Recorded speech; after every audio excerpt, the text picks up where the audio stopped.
Welcome, everyone. Season 4 of Runners Roundtable, where I am speaking to a different female runner in each episode who is improving the sport. I don't even know how else to say it because honestly, every single conversation I've had this season leaves me both like in love with being a woman and then also so grateful that I am running at this point in time. And today I am joined by Tia Pettygrue, and I am so excited to talk to you because again, I feel like I need to like get Coach Becky Croft's address and send her some flowers because I feel like everyone is somehow connected to her.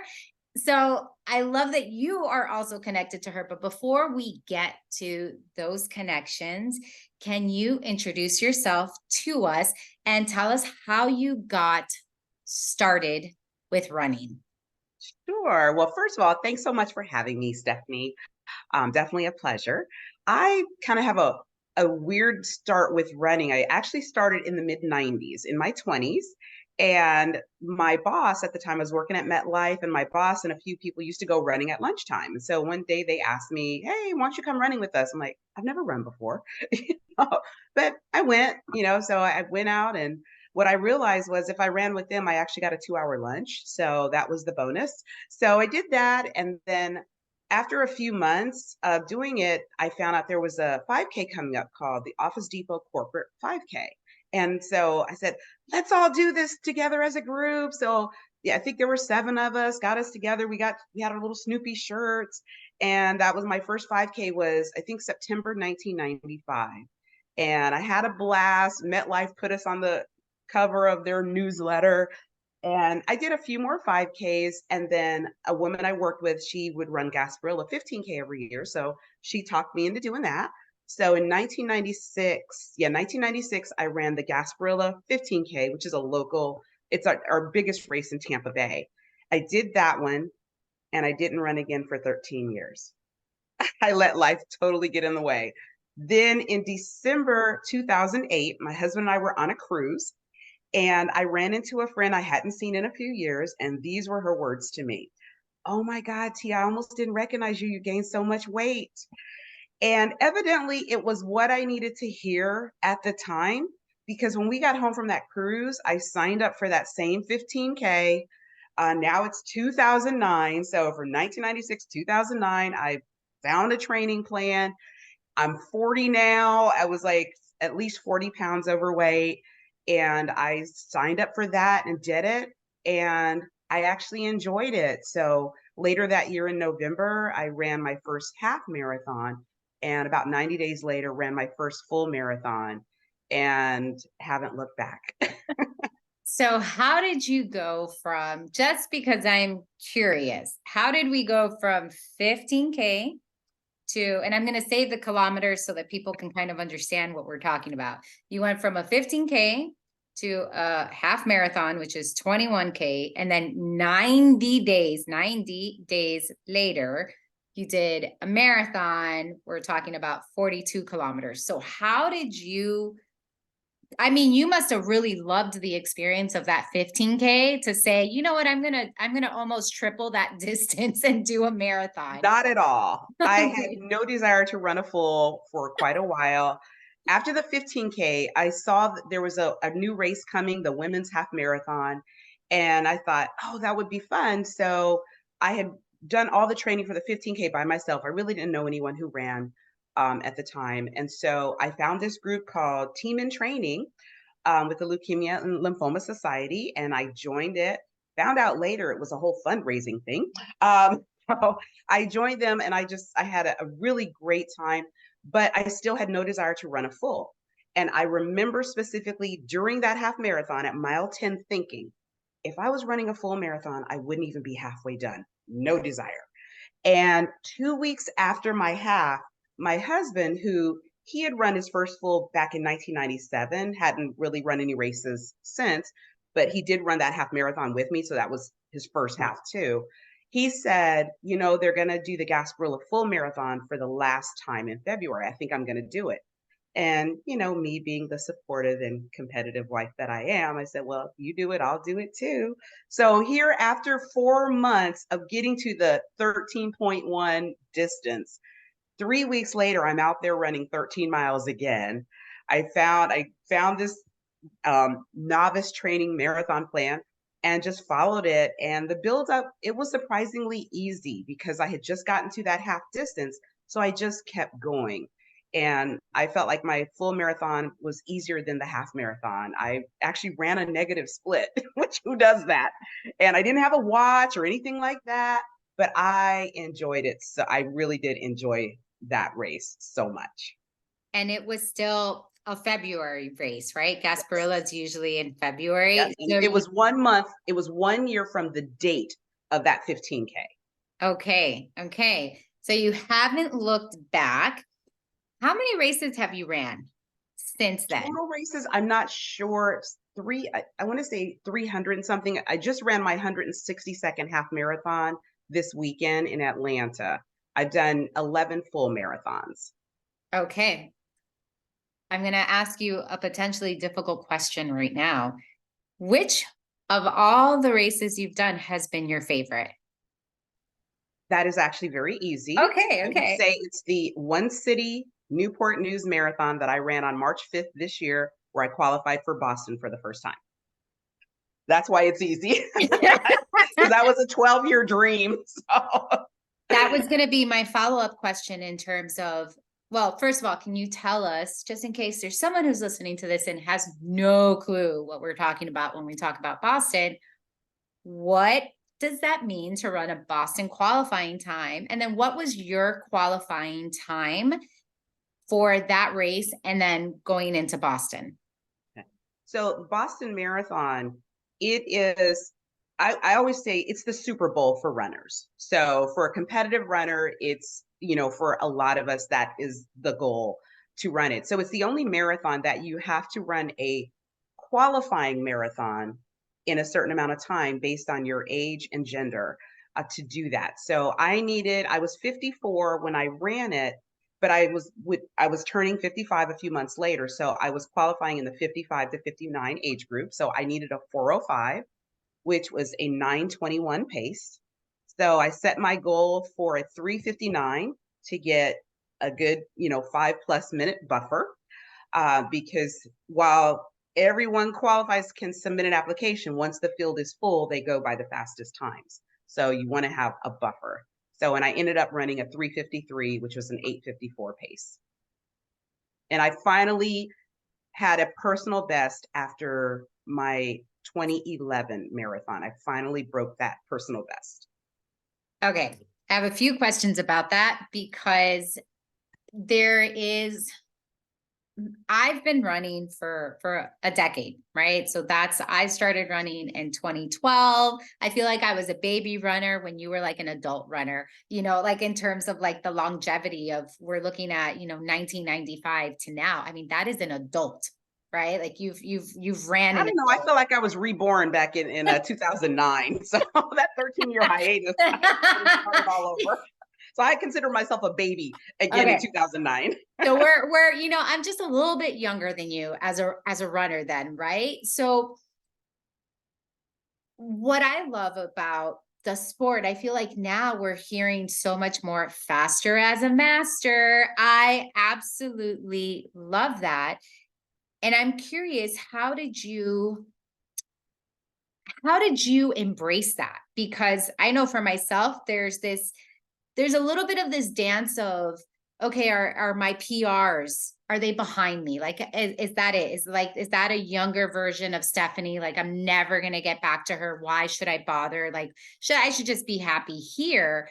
But I also know that there are women in their 40s and 50s that are having their breakthrough races. How did you move through that? Especially hearing you say that this Boston qualifying time, it was you said 12 years, a Yes. 12-year journey. So how did you, I guess, where was your mind in all of that? I did have those thoughts of, is it behind me? Because in 2011, when I did a 4:02 at Disney that year. And I was 6 months out of doing a bodybuilding competition. I did a figure competition. So I was very lean. I was still pretty muscular at that time. And, I was thinking, I'm like, I have to get back to that. And, I like to eat a lot. So I just didn't know that I wanted to have the discipline to go back to that. So I just decided, let me see where I am. And in 2014, I attempted to qualify at Grandma's Marathon, and I fell short. I got muscle spasms at mile 21. So I ended up with a 4:13. So still my second best time there. And then Space Coast, I did like a 4:21. So, I have those starts. But what happened in 2021, I ran a half and I hadn't trained for a half. Well, I can't remember the last time I trained for a half. So since forever, over 10 years. I just run them because I enjoyed the distance. So in 2021, I ran a half and I think it was a 157. And I thought, I wasn't even trying there. That's interesting. And then a few months later in February 2022 at Rock and Roll New Orleans, I ran a 158 and it had some elevation with that one. So I said, let me see if I can do this. I'm in pretty good shape. So in March of 2022, that was when I went to my level 2 RRCA, which is Road Runners Club of America, for my level 2 coaching certification. And I decided then 1 year from now, I'm going to go for it. So I was going to get in shape, and I picked the weekend that I wanted to do it. So that I just had, I just felt like with my times, I felt like it could be doable. When I saw what I was going to need on paper, it looked easy. But we all know a marathon is never easy. The training is not. You never know how your body's going to respond. But I just said, I've got to go for it because it's something I've always wanted to do. And I just felt like I was in great shape. I was not in the same shape I was in 2011. So now I'm in my 50s now. So things are a little different, but I had nothing to lose other than to go for it. So then if you're talking to someone like me, which is going to be a lot of people who listen to this as well, right? I personally will be turning 40 next year. So what words do you have for someone like me, or even for 40-year-old you? I think the biggest thing is embracing the fact that when you are over 40 or over 50, things in your body change and are different, and you just have to adapt to those things. So doing things like strength training is so important. I was strength training in 2011 because I was just come off of the competition. So I was in the gym a lot. But once you're 40s and 50s, it's mandatory. That has to just be a part of what we do because it just helps keep everything strong for us. So that's a big thing as well. Also, just knowing, when it comes to like menstrual cycles, understanding when that is, how it affects your performance, knowing things like that. And I know Becky is a master when it comes to menopause and all of that. She is a master. But knowing and understanding how your body changes and adapting to that instead of using it, well, I'm 40 or I'm 50. So saying, you know what, I'm 40, I'm 50, and I understand now. I know how to handle these things. So that's, I think, what it is, really embracing it and knowing just how to adapt to the changes. I'm going to ask another question regarding that, because I know for myself, I've gotten more into the strength training within the last 3 years, probably. And it was learning about the changes that I will go through, like physiologically, hormonally, just the aging process for a woman, and understanding the importance of strength training. Now, when you talk about strength training, particularly when we're talking about runners, are you talking about any kind of strength training, or are you talking about run specific strength training? I'm talking about just really any strength training, but there's obviously exercises that benefit runners more. So, but number one, lifting heavy So doing these, 20 reps of 5 pounds isn't doing anything for anybody. So I think it's been called endurance lifting. Yeah, put that out the window. We need to be lifting heavy. So, we are actually taxing those muscles and recruiting all our muscles as we're lifting. But things like single leg exercises are so important for runners because when we're running, obviously our hips are moving and that balance, balance work. Standing on a bozu, I'll tell clients, when you're brushing your teeth in the morning, I said, stand on one leg, anything we can do to strengthen those things. So I would say strength training in general is so important. But again, there's a lot of runner specific type of exercises that can be incorporated in as well. But lifting heavy is very important, especially for women. A lot of women think, oh, I don't want to bulk up. It takes so much to bulk up. I mean, you really have to be focused on bulking up to do that. So when I was training for my competition, I was 115 pounds and I could curl a 35-pound dumbbell. And I was tiny. I was a size 0 at the time, but I was really strong, with it. Now, I'm not 115 pounds, and no, I can't lift a 35-pound dumbbell today, but I am still very strong for my 55-year-old self. Yeah, I love that because I think it's the same thing, right? It's so funny how as runners, we can understand that in order to improve in running, you've got to either run more or change the intensities at which you're running, like change the training. And yet there is such a mental block for women when it comes to strength training and to lifting weights, of this fear of if they're going to lift a lot, they're going to get bulky. And it's like, no, there's a whole nutrition piece to that going into the gym and doing it is not that alone is not going to get you there. Exactly. All right. So we've heard about your personal journey with running and you getting this Boston qualifying time, which I'm assuming you're going to be running Boston in April, right? So we've got your personal journey. Can you tell us a little bit more about that parallel journey of how you got into run coaching? Yes. So I ran my my first full in 2011, and I'm sorry, 2010. And I started having friends asking me, I want to do my first half, can you help me? And so what I started doing just for a few friends, I had a group of about 6 or 8 friends, and they all wanted to do their first half marathon. It was a race called Iron Girl in Clearwater in 2011. It was April 2011. And so I found a training plan and we set up like a little Facebook group for them and I posted the training plan and the things that I had learned from my half marathon training, and all of them finished. And I really enjoyed that. So I was part of a local Black Girls Run Tampa group. I think I might have been an ambassador at the time. I'm not sure. But I started saying, oh, who wants to do their first half? And so I would create these groups. And I think in 2012, we had a pretty good group. And obviously I wasn't charging or anything like that, but I just enjoyed, and I would just, here's the plan. And everybody would have feedback and there was camaraderie.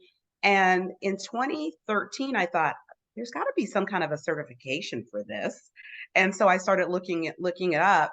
And that was when I got certified. So at that point, I had probably already coached maybe 50 people or so, just, people I knew for, just for the enjoyment of it, to do that. So I love seeing people accomplish goals and just, accomplish something they didn't think was possible. So that was what got me into it. Also, the fact that for my first full, I had no idea what I was doing. And I felt like I had to find all this information, find out everything. And I didn't like that. I actually ended up coaching a group of friends for their first marathon at Disney in 2013. And, and that was the biggest thing is I will get the information for you. I will find it so you don't have to do that. And that's probably one of the biggest things of being a coach is there's so much information out there and everyone has their own philosophies. There's a such, 20 miles. Should I run 20 miles? Should I run 22? Should I not run 20? Everybody has a philosophy on it. And you can, Google this and find different things. So I just wanted to be there to help people navigate through that process without being overwhelmed.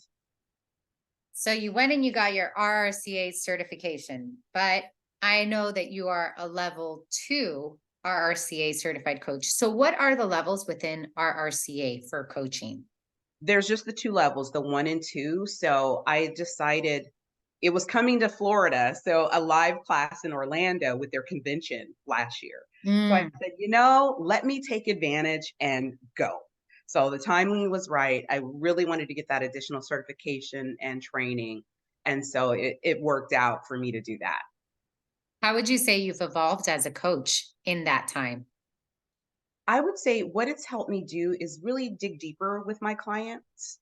It's not just about training plans and, just looking at things that maybe I hadn't looked at before a little bit more. So about the running, the physiology of running, things like that, more focus on women over 50, the menopause, things like that. So it's really helped me to take a deeper look at putting my plans together for them and just dealing with the runners as individuals.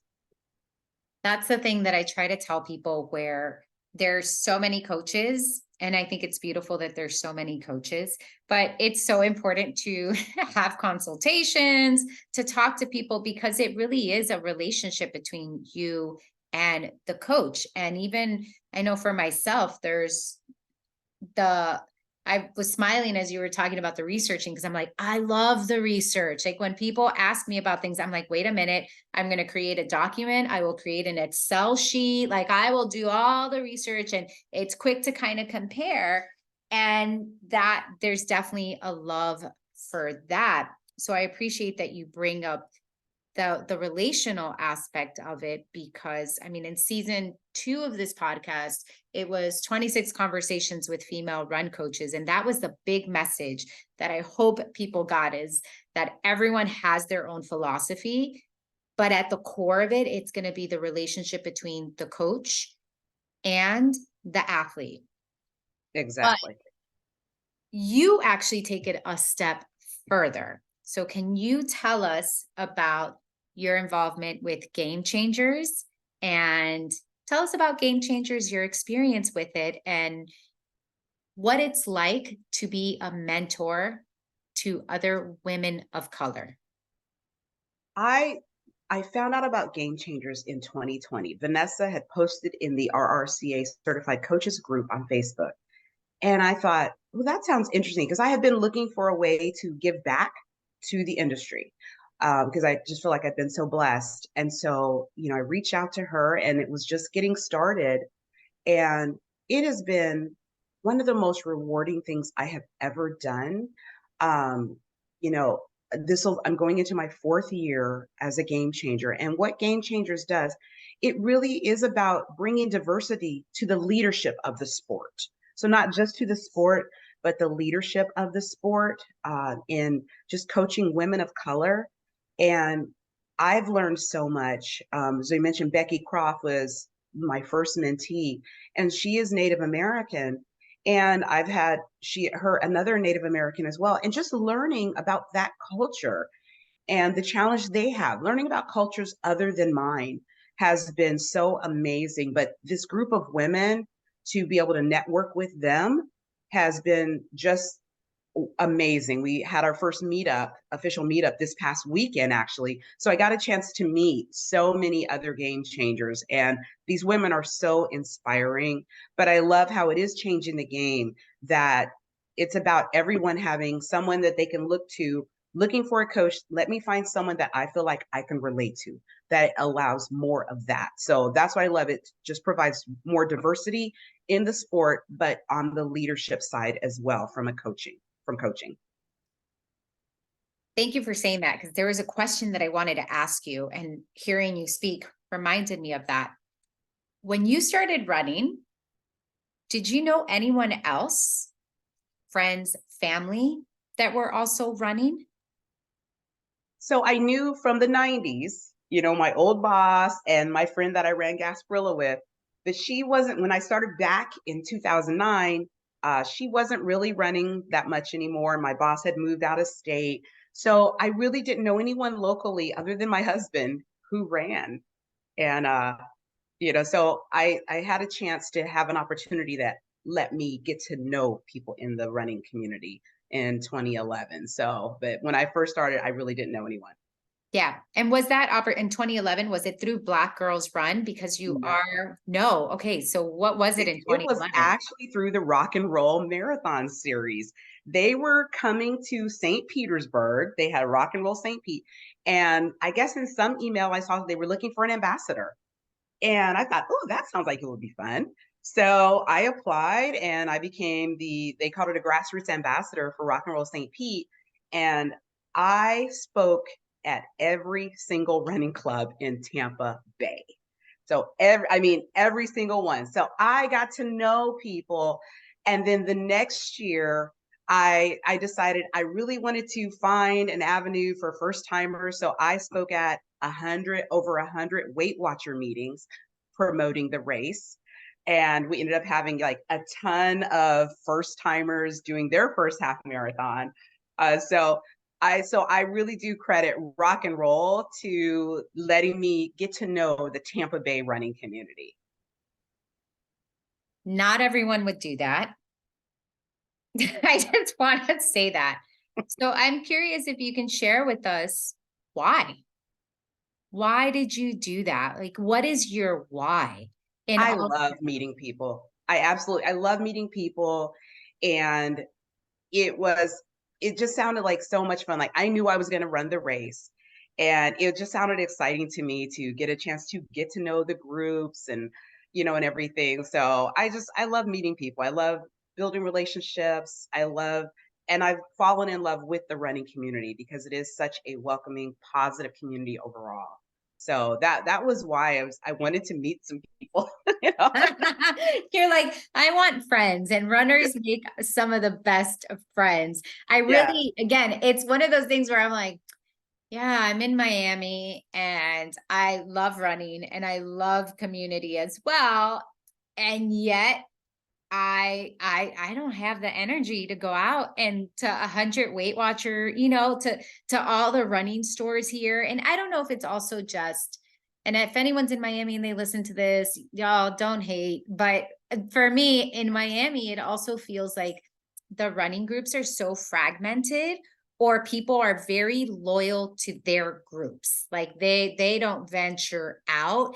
And I've tried in the past to collaborate with like other run clubs, other run groups, and it's radio silence. And I'm like, I'm not trying to steal anybody. I just figure if we kind of come together, we can, have a bigger group. But I find that it's again here in Miami. And again, don't hate me for saying this if you're in Miami and you're listening to this. And it might just be, again, me not really wanting to go out there and do more. But I do find it for myself, it is hard to show up into new places. And I've spoken about this before too, where it's hard for me to show up in new places, especially run clubs, when they say it's all paces, all levels, welcome. And I will say that when I run with people, I want to be social, which means I am going extra party pace. I'm like, can we just I don't know. It's more, I feel like I'm more like power walking, dancing through it than Speedy Gonzalez running. And I've been to runs where when I travel, I'll like reach out to different run clubs and I'll ask, what are the paces? Oh, all paces welcome. And then I've gone and I get left behind. And I'm like, well, it's really not all paces welcome, but it's okay. I'm used to running by myself. So I think I share all that to ask you, what is the demographic of the running community, or just like, what are the characteristics of the running community in the Tampa St. Pete area? Because maybe there's people that are listening to this that their running community is more like yours versus more like what I've experienced here in Miami, Florida. I would agree. It's probably similar. I just have the kind of personality where I'm just going to show up and do my thing. So even the social aspect for me is more when the group is meeting before we start running, because typically when we start running, I just put my little earphones on and do my thing. So I'm not much of a talker while I'm running. So, Mm-hmm. but I like the community. And, when I was training, I would just look and see who's running, what groups are running where.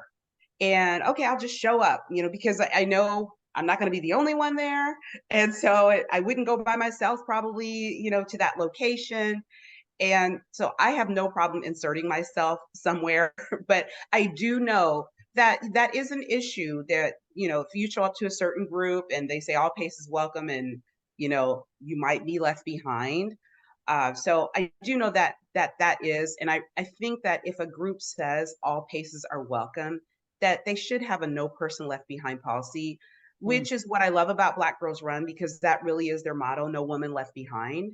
And I love that. So it is something, there are some groups where I know they are focused more on the faster runners, and that's fine if you know that going in.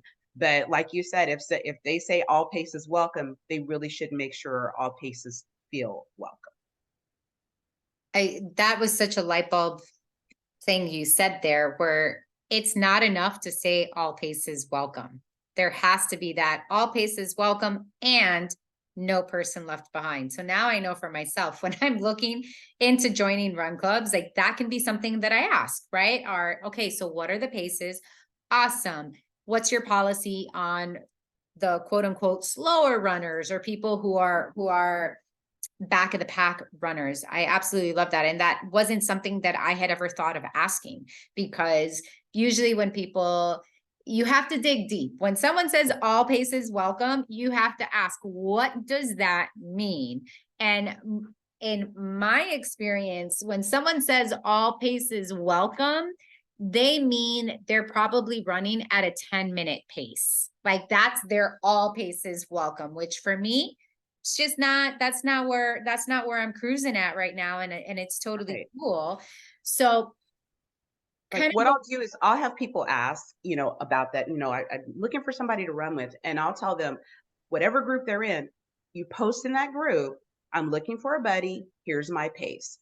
Because what some people will say is they'll say, oh, I'm looking for a run partner, I'm really slow. And if someone's coaches with me, they're not allowed to use that kind of language, number one. I said, because you're not going to find someone in a group that says, I'm looking for a run partner, I'm really fast. They don't say that. They say, my pace is between this and this. Just say, this is my pace, looking for somebody to run with, and just see, where you're at. So I do the same thing when I travel. If I'm looking for a group, then I will look, I'm like, hey, running around here, here's my pace. And in doing that, and that way you put it out there. If somebody responds, great. If someone doesn't respond, that's fine too. At least you know. I love that you said that, because I've started doing that of like, okay, I'm running on Saturday. This is the mileage. This is my goal pace. If anyone wants to join or can join, then we're good. So I love that you mentioned that, because I think those are such great tips for people when they're looking to join a running community of that. I mean, talk about advocating for yourself.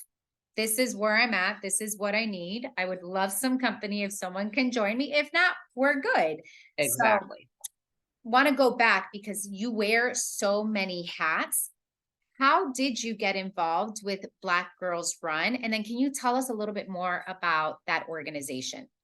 Yes. So it's funny, in 2010, I believe I got involved around 2010 or early 2011. In 2010, it was interesting. I ran the half, it was my second half, the same one, women's half marathon. And Catherine Switzer, who a lot of people know, she became famous for, getting in the Boston Marathon, I believe in the 1960s or 70s. And she happened to be kind of the guest at the race. And so we're going through meeting her, and she pulled me aside and she asked me, she said, I just had a quick question. She's like, do you know why more Black women don't run endurance, half or full marathons? And I still, at that point, I'm like, I don't know. I didn't know a lot about it. I hadn't even realized. I just, I knew at races, I would always tell people, say, oh, I'm easy to find. There's not, because not a lot of people look like me at races. But it was shortly after that that I found Black Girls Run. And I remember when I was there, and they didn't really have leadership in the Tampa organization, but I was posting a lot. I was, social. I'm like, oh, I'm doing this. Here's my run. And so the leaders of the organization reached out to me at that time and said, Tia, would you be interested in being an ambassador? And I was like, ooh, that's a lot of work. I said, so at this point I'm like, I'm already, doing this for rock and roll, and I just thought it was a little bit of work. And they said, no, just do what you can do. Said, if you can just post. So, so I decided to do it. So I think it was the end of 2012 when I started doing that. And at a race in 2013, that Iron Girl race in Clearwater, I want to say there were maybe 5 to 8 people from Black Girls Run at that race. So I really tried to just rally everyone and get it going. So in 2014, that next year, we had over 150 people represented. We won largest team. And that it put Black Girls Run Tampa on the map in our area. So I would say that organization really has been so amazing to be a part of, because it really is, it's a community of women that feel like they feel belong. Because so many Black women have told me they go to a running group and they don't feel that they're welcomed, or they feel uncomfortable. They don't feel, that they're a part of it. So it's a community that says, here's a group of women, they look like you, join it. Obviously, Black Girls Run is open to every woman, and we do have, a lot of diversity within there. But it has created a culture of women that says, you know what, you're not doing anything, let's do something, let's start, even if start by walking. I've coached over 1,000 women through Black Girls Run, and just seeing women start from walking to going to a marathon. And they really do have a no woman left behind attitude. So it is so welcoming. And we have their meetups. It really is. It's such a community that I'm so proud to be a part of. How has your involvement changed over the years? So you went from being an ambassador to what is your official title / role right now? I would say, well, my role, I've been serving as the national coach for Black Girls Run since 2017. And it really came about when I was seeing them doing things, and I reached out to Tony and Ashley were heading up the organization at the time.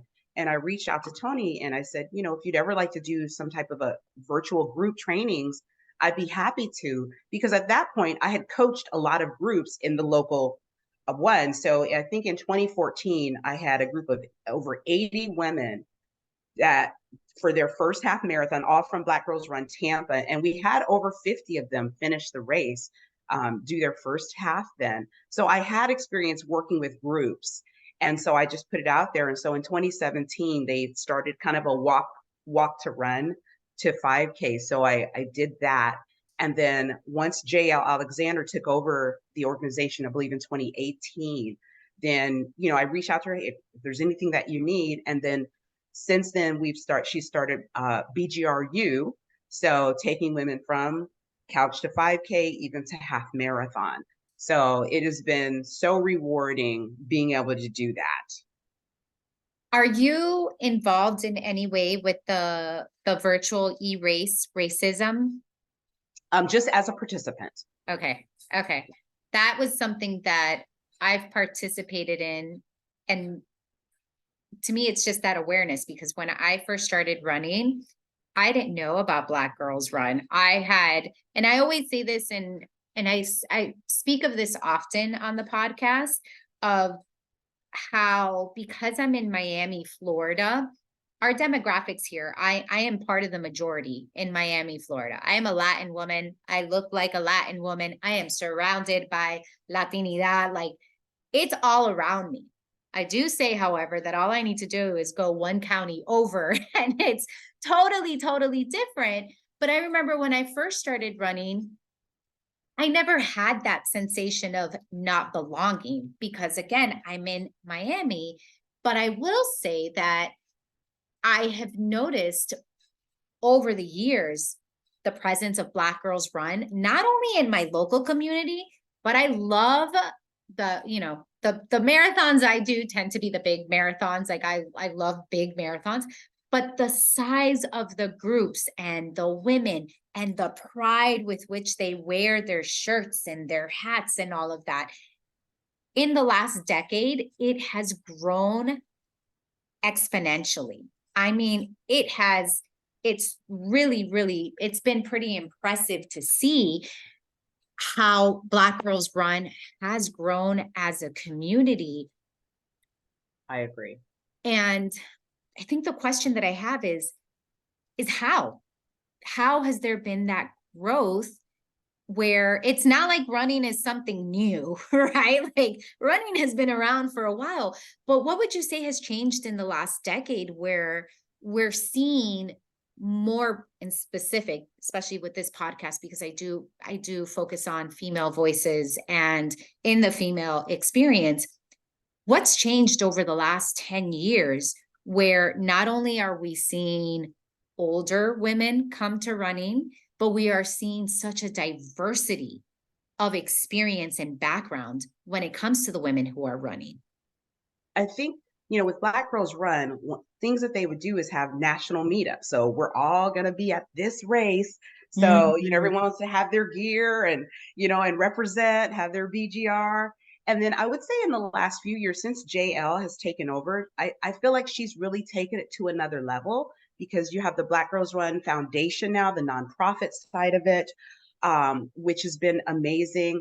And again, just really having that pride and there's so many more meetups now. So there's so many different chances to get together and meet as a group. So that's just been a phenomenal thing. And then having the conferences as well, every other year having a conference. So I think just having that, and people know if I'm visiting somewhere, let me just find a BGR group that I can join and run with, and you just meet people, and you meet people from at a different race and you stay in touch. So again, it just becomes more and more community that's happening. And so you have people like, well, let me ask so and so to come with me to this meetup, and maybe they're just a walker but they enjoy the community, so they keep coming, and maybe they start running, maybe they keep walking, but now they have the community, and it's about everybody just putting it out there, hey, come with me.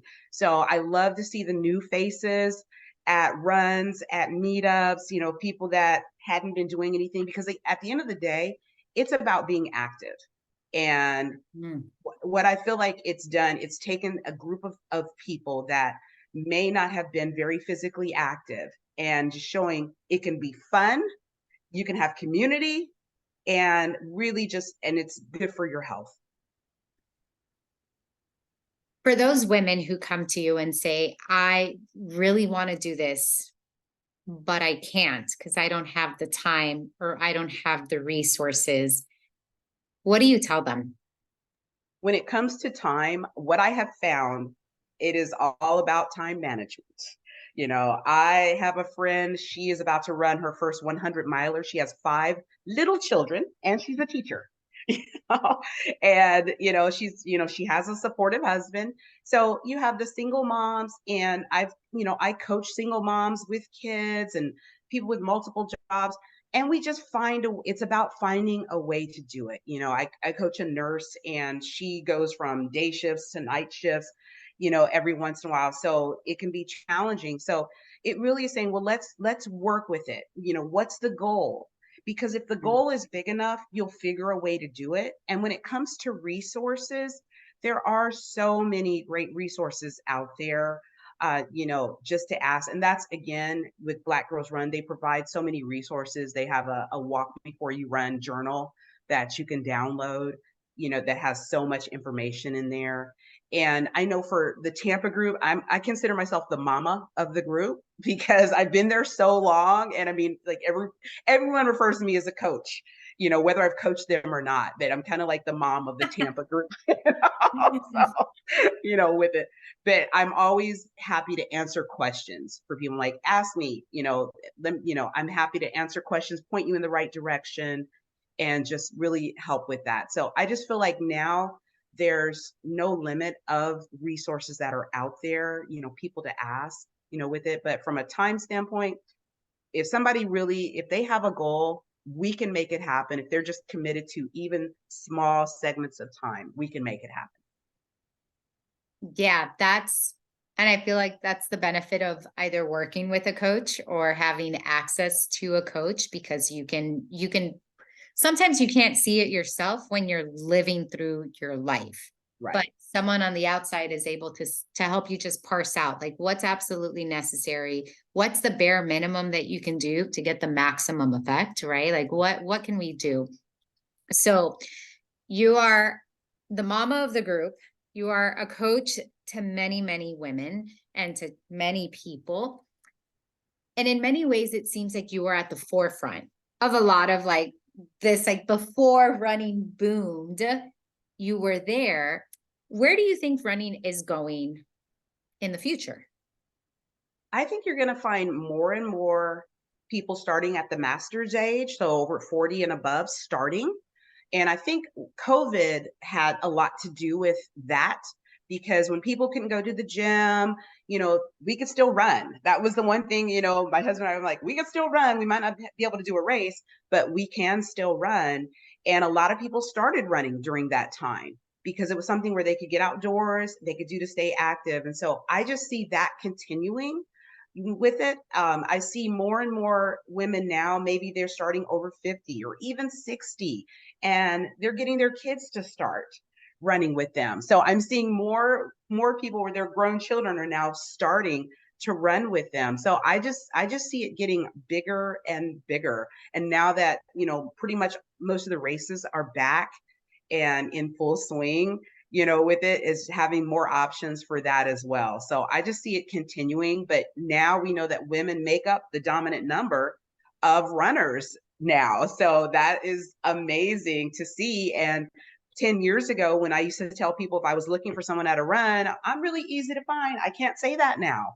So, and that's such a good thing that, that there has become more diversity in the sport. How did you continue on though? Right? Like I can imagine, but you can tell me I'm totally wrong, that it might have been discouraging at those first few races of it just being like, oh, I'm so easy to find. Like you can find me. How did you, and I mean, I feel like it's because you like meeting people, but it's like, how do you keep on showing up? Because a lot of us, and again, I will sometimes put myself in that bucket of if I'm the only one, I'm not, it's going to be hard for me to be motivated to come back, or I'm going to feel, I don't want to say misunderstood, but the sense of belonging is so, I feel personally within running, I feel like it's so important. And I often say we're all one spark, one connection away from falling in love with the sport. So when it comes to that, I mean, did you ever experience that of feeling discouraged when you were at the races, or is I that just personally me? didn't, Okay. because I was there to run the race. So, and I paid my money to register like everyone else did. So I belonged. So, and that was my mindset, that I'm there to run the race, and I'm a naturally friendly person. So I'll strike up a conversation with anybody, anywhere. That's just my personality. So it never discouraged me from doing a race at all. So but I also knew if I keep doing it, there will eventually be more of us that will show up, because there does need to be somebody there to start it for someone to look at. Yeah, I remember, I think it was in 2010 or 11 when I did my first trail race, and I had a friend, Chateau, and we're about the same size. We both wore our hair kind of similar. So people would come up to her, "Are you Tia?" They come up to me, "Are you Chateau?" We're the only two Black women there. So they were mistaken for each other, early on. But I just said, I'm just going to keep showing up. And eventually more did. And I really credit Black Girls Run for having more show up as well. One, I think it's also the beauty of normalizing running as something that everyone can do, something that everyone has access to. So again, for me, it's like as I've grown as a runner and as I've done different events, seeing these groups become more popular. And I feel like I don't know, because you have Latinas Run as well. Like, did those groups come up at around the same time, or was Black Girls Run kind of the first group of its kind like that? Do you know? I don't know when Latinas Run started. So, but I know I've seen more of them as well. And, there's also a group called Moms Run This Town. Yeah. And they're nationwide, and we have a local group. And I'm not a mom, but I would show up for the run. I had no problem. I never felt like I didn't belong, So now they've actually changed the name of the group to She Runs This Yeah. Town. Yeah. But I had no problem, because I'm like, oh, you're running over here? All right, I'm coming. I've met a bunch of friends. They're amazing. The group by me is such an amazing group as well. So, again, I'm just about, okay, where's somebody running where I want to go? Okay, I'm going. I'm showing up. I'm just gonna show up. So I just want to know, how do I bottle up that energy? Like, how do I bottle up that energy and that confidence because I think there is, and again, I'll use myself as an example, right? This difference of when I go places and I reach out to run groups, it's because I do want to run with someone. And oftentimes I get left behind. I mean, I don't run with headphones. So it's not even like I can be like, oh, I'll put my headphones on, and if they leave me, they leave me. It's okay. So how do you encourage others to find that courage within themselves to keep showing up? I'm a firm believer in the answer's always no unless you ask. Hmm. So people that know me, they know I never have a problem asking a question. So, let's say if I show up to a run group, hey, is anybody running this? No problem asking. Now, I realize not everyone has that kind of a personality to do that. But even if just a matter of, hey, do you know if anybody is running, between X and XYZ pace, or anything, or whoever's leading the run group, do you know of someone? So it really is just about asking.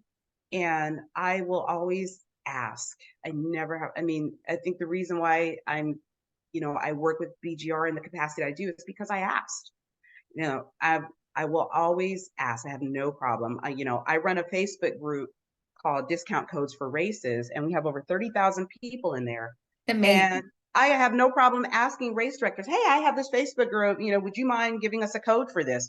If I'm running a race and I can't find a code, I'll reach out to them and say, I can promote your race, if you have a code. So I'm just always about ask, just ask. Yeah. And I think it's also just, again, hearing you speak, it's like, so if I'm not going to be the one to ask, let me at least make sure to put myself out enough so that I can meet someone like you who will do the asking. So maybe I won't do it, but if I know a Tia, then I can direct my questions to you, and hopefully you'll help amplify that, which I think, again, to what I said earlier, of we're all just one connection away from really falling in love with this sport. But it does take a lot of vulnerability in putting yourself out there constantly, right? Whether you're in your own community, for instance, me in Miami, or whether you're traveling and you're going to a new community, or even, for myself right now, like I personally didn't know that anyone could be a part of Black Girls Run. I had no clue. I didn't know that, but now I know that that's something that when I'm traveling, that's a group that I could potentially look out for or reach out to. And that's the beauty also of like social media, of kind of, it's just created such a wider network that's Yes. easier to access and reach out to people. Yes. Because when I'm coaching, because I coach virtually, so I have people all over the country. And when they are looking for people to run, then I will tell them, I said, I want you to go and Google all the running groups in your area.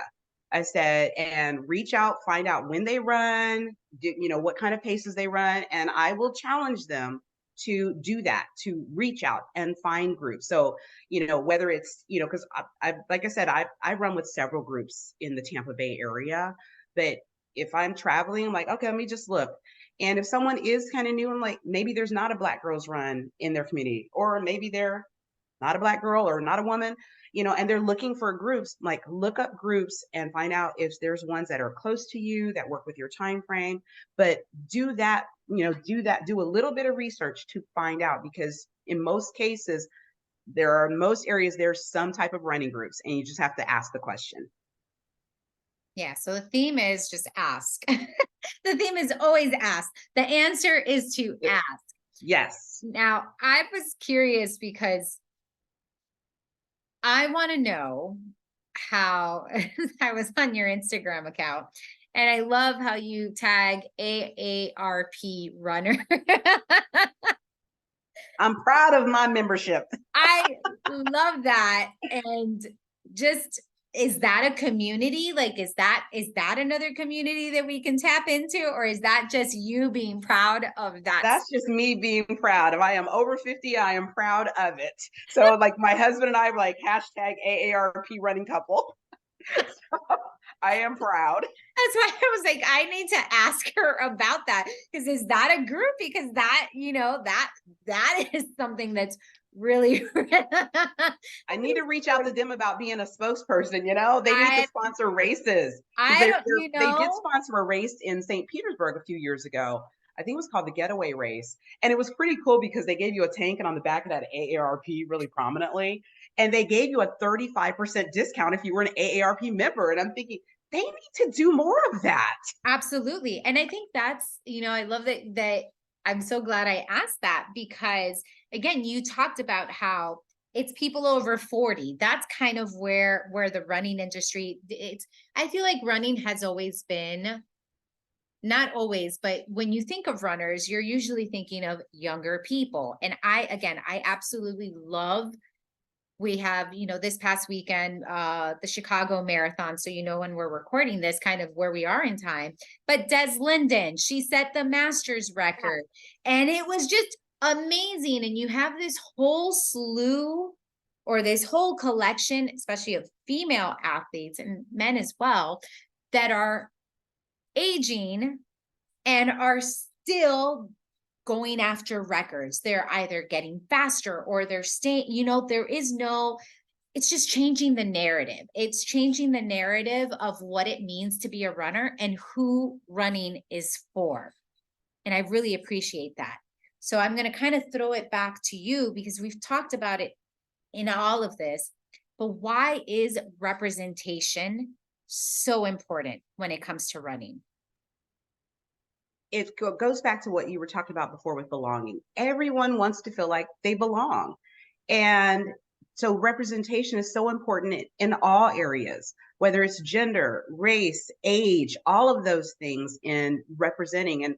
And I feel like you're seeing more and more newer runners are on the older side, that over 40, over 50. And I see a lot of over 60 just starting. My mom did her first 5K when she was 68. She did her first half marathon at 71. So, there's just having that representation of knowing there are, so many. Like my mom would get upset, what do you mean you don't have an over 70 age group? She wants an age group award. So that representation is so important, no matter who you are. We all want to feel like there's, that we belong. Did your mom do her races after you started running? Yes, she did her first 5K in 2009. So that was my first year. I kind of there was I can't remember, something Herbalife or somebody was asking for, we're looking for somebody to just do a virtual coaching for 5K. And so I did that. Yeah, right. Something else. But then in 2009, so get this, I started this challenge called the Summer Shape Up Challenge. I can't even remember. I know what it was.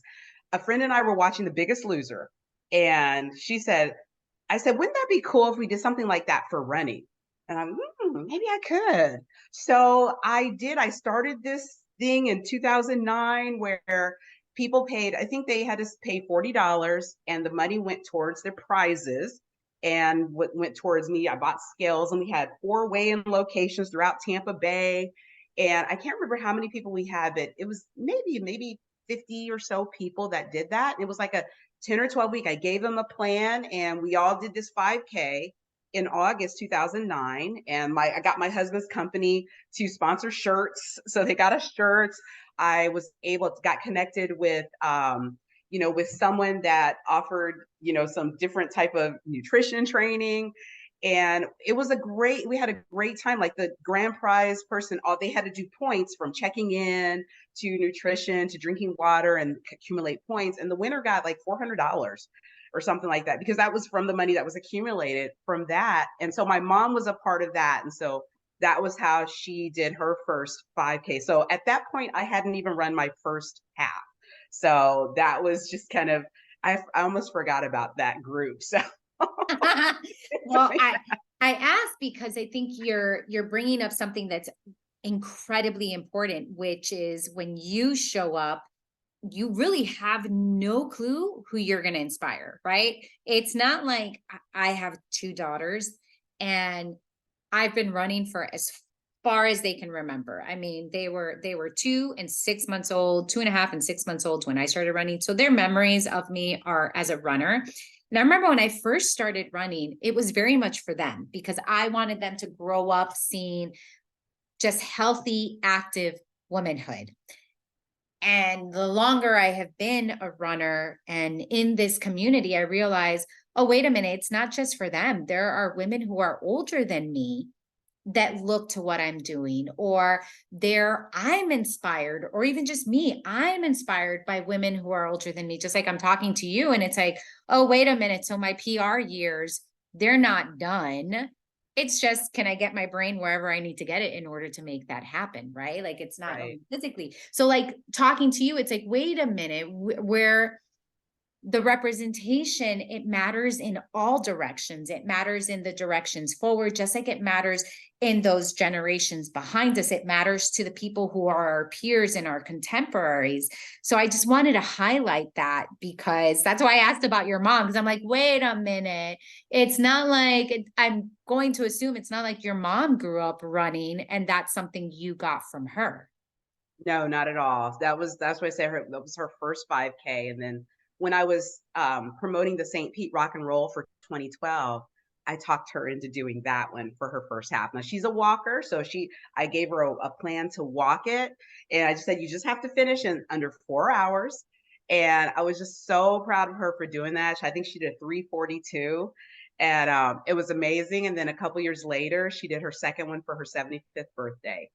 And now she pretty much retired from the half marathons, but she'll, okay, mom, let's do a 5K. And of course she asked, do they have age group awards? So she wants to know, she's 82 now, so she wants to know if they're going to be an age group award for her.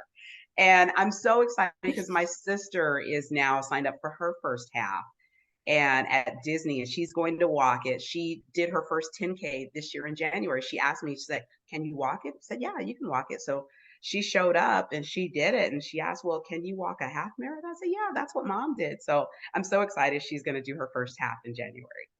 It's everywhere. And I feel like it's so beautiful that you're also giving the people you work with permission to show up in the way that makes the most sense for them, right? It's not like you're like, I'm a runner now, you have to be a runner. You're like, no, the distance is welcoming all of us. Let's just figure out how to do it in a way that's healthy and you stay Right. injury free.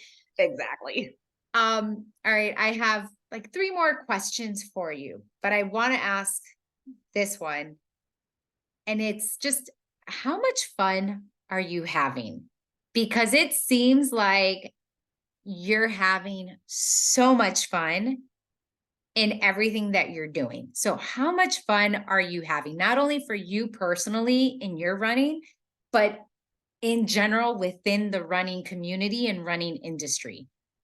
I love it so much. Like my husband and I always say races are our social life. So that's, when I'm at a race, it really is, that is my happy place. I'm like, I'm with my people, but just branching out more with the running community, with the Game Changers, with Black Girls Run. She runs this town, my local run club, Run Tampa. I just love being a part of it with the RRCA organization. I love being a part of it because it is overall such a positive community. And I love that so much. And, And so I'm having a blast. I really am. So it's like I'm doing countdown to Boston and just having fun at every milestone between then and there. And it really is. It's so much fun. Like, I hate dressing up. And I went to an event with my sister where I had to dress up, put on the heels and makeup and nice and everything. And she asked me, she said, well, do you have some shoes? I said, yeah, I have one pair of heels that I can wear. And she said, well, you might eventually need a second pair. No, because I usually only use them when I do something with you. I said, think about it. The biggest accomplishment of my adult life coming up in Boston, and I get to wear I get to wear a tank top and shorts. That is what I'm about. So I'm glad you shared that, because that was actually my next question. Is this what you're doing full time? Are you like a full-time runner, run coach? This is your full-time work?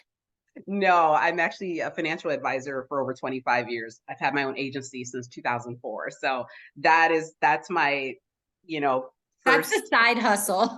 right. So Okay, so I was going to ask that because it's good to know kind of, I just feel like you're doing so much, but it sounds like you're having so much fun. So I'm for, very good with time management. yeah, no, I'm hearing that. I'm like, okay, that's that. I mean, I've been jotting down. I'm like, all right, so time management is one of them. Asking the question is a second one. Like, that's, I feel like for you, a big thing is always just ask. Just ask. It all starts with a question. So the next question I have for you is for a woman who is listening to this conversation and is thinking, I would love to do what she does, but I don't think I can. What would you tell her? So when you say do what she does, meaning run, coach, or Within the run coaching, all the, we'll confine it to run coaching in terms of making running a part of your business, or run coaching as part of your livelihood. What would you say to that person? I would say that is, if you are a woman of color, that is where Game Changers comes in, and definitely reach out, for that information. Otherwise, just women, there's RRCA. There's a few different certifications out there. RRCA is probably the most known and reputable one for a running coach. And they're always holding virtual classes, in-person classes, certification courses to do. But I always tell people, say, reach out. I am happy to tell you the good, bad, and the ugly of getting into it. And having mentored people now, and just seeing, helping people start that business, and just knowing, really just, you have to kind of put yourself out there a little bit to do that. And if you're willing to do that and just let people know this is what you're doing, because I know when someone first starts, there's a little bit of an intimidation of, I'm going to coach someone, but I'm a new coach. But you Mm-hmm. are certified. It's like when a doctor finishes medical school, at some point they're going to have their first surgery. And they're not like, the patient's not like, well, this is their first surgery. They've been through medical school, they've been trained. We all have to have our first one. And just knowing, if you get that certification, you get that training, and reach out to other coaches. That's why in RRCA they have a great community on the Facebook group that you can reach out to others, and you'll see a lot of newer coaches. They'll just ask questions. They're newbie type questions, but you have to ask. That's how you learn. And so just being willing, like I said, I think it comes to putting yourself out there a little bit. Putting yourself out there and asking the question. And I think it's Yes. also, I feel in hearing what you're saying, there's also that reframe that we have to do, right? Because I even said it earlier, where it's like, oh, you have to be vulnerable. And now hearing you speak, it's not vulnerability. There is a strength in saying, hey, I need help. Let me go find the community. Let me go find the people that may be willing to answer. Or if not, that will hopefully have someone that can direct me to Right. someone who may have the answer. So And that, I think, and then reframing it, like you said, reframing it is a strength to say, I need to ask. And that it really is. So, because that is, like I always say, the answer is always no unless you ask. Yeah, I mean that's a motto. That right there is for everything in life, not just running, for everything in life. All right. Final-ish question is, where can we find you, and what do you have coming up that we can celebrate you in? So where can you find me? On Instagram, I am at Marathon Lift Girl. And my coaching company is TIA equals Training in Action. So if you go to TIAtraininginaction.com, that's my website there. And my email is runtiarun@gmail.com. Nice and easy. So, I always put it out there. If someone just has a question, feel free to reach out. If someone is interested in coaching, the first thing I do is let's set up a Zoom. Let's talk and meet each other and see if we're a fit, because we may not be, but I always like to give that that opportunity to meet someone. So that's how you can find me. And what is coming up? Let me think. Oh, Boston Marathon.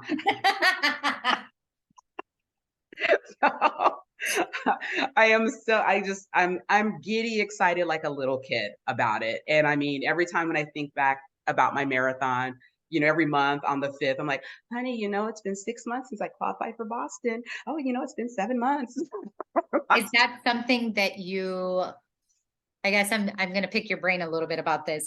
Is Boston a race that you're going to race, or are you there to soak up the experience? I initially had said, if I run Boston, whatever the time limit is, I'm taking every second of it.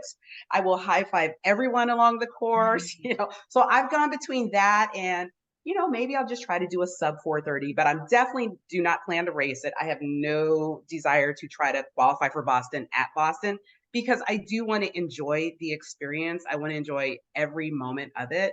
My husband's run Boston twice, so I've been there, I've seen it. And the first time he ran it was in 2012. And I remember we went to the expo, and, I saw the shirt. I was like, oh, look at this shirt. How do you want? I'm not paying $40 for a shirt. Look at this jacket. I'm not spending money on a jacket. And I told him then, just so you know, when I get to Boston, we're buying everything. So You're like, so already we put money saved away. yep, we're like, we saved on you to spend on me. Exactly. Yes. I'm buying everything. That's going to be such a beautiful experience. And I really just, I want to thank you for sharing that joy with us. And truly, I don't think, I don't think anything has ever happenstance. I always feel like people come together, like the universe, whatever it is you believe in, it's bringing us together.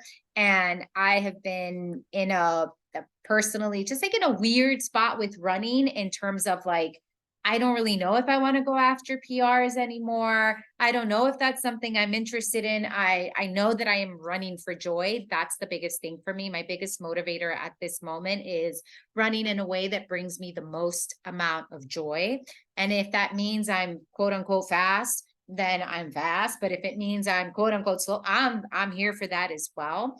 So I just really appreciate speaking to you, because it's such a beautiful reminder that there's no time limit on being whatever the best version of yourself is as a runner, whether that be because you're running trying to get that Boston qualifying time, or whether you're running because it's your social hour and you want to do all these races to meet everyone. So I really, really appreciate you sharing that part of your story. And that's why I asked you, I'm like, are you going to race Boston, or is this going to be a different experience? Because I feel like with you, it could totally go either way of like, It could, and I'll probably decide that morning. That was the first marathon I had raced since 2014. That was the first race I had actually trained for yep. since 2014, because I ran Chicago in 2017, but I ran it with a friend, and we took over 6 hours. We danced, we ate, we drank, we just enjoyed it. So Yeah.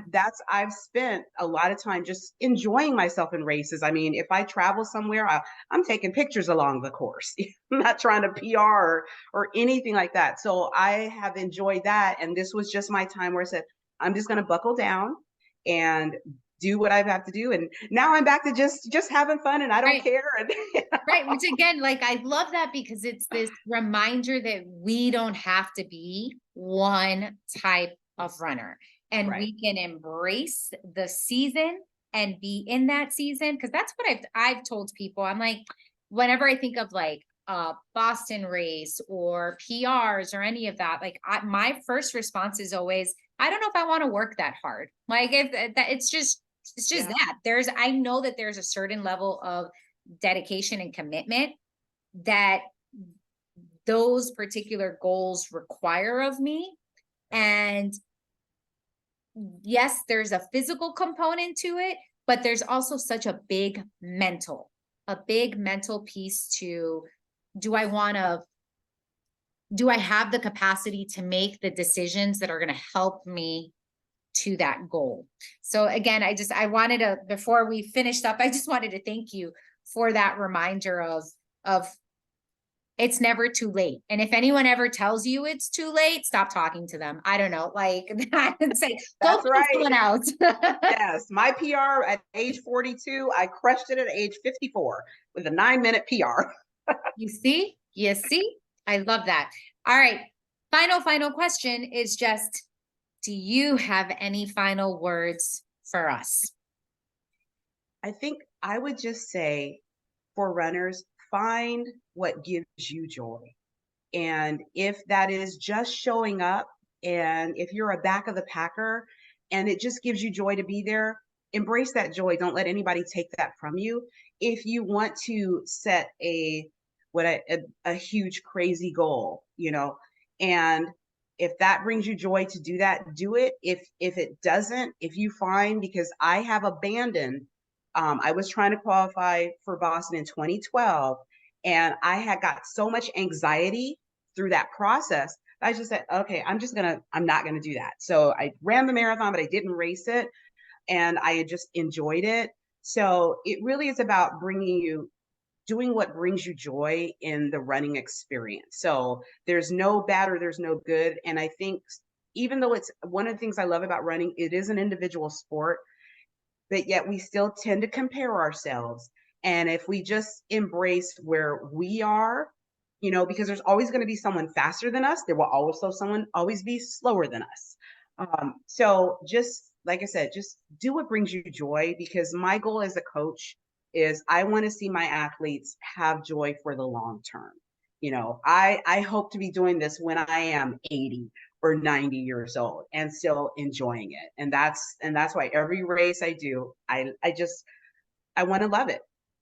You're going to be like your mom. You're only going to sign up for the races that have the age group category. Right. You're going to be like, is there a 90 to 94 category? Exactly. I'm like, what do you mean it's 70 plus? No, there needs to be 10 years. I love that. Well, with that said, thank you so much for coming on the show, for speaking to me and giving me so much to smile about, because talking to you I feel like I just bottled up all the goodness of running with this conversation with you, because it really is that you put yourself out there in it. I'm like, okay, so where can I go next? Like who can I go talk to now? What run club can I show up to? Because it's the more we put ourselves out there, the bigger our community becomes. And yes. I love that. So thank you so much for being on the show. Thank you for having me. All right, everyone. Until next time. See ya. Bye.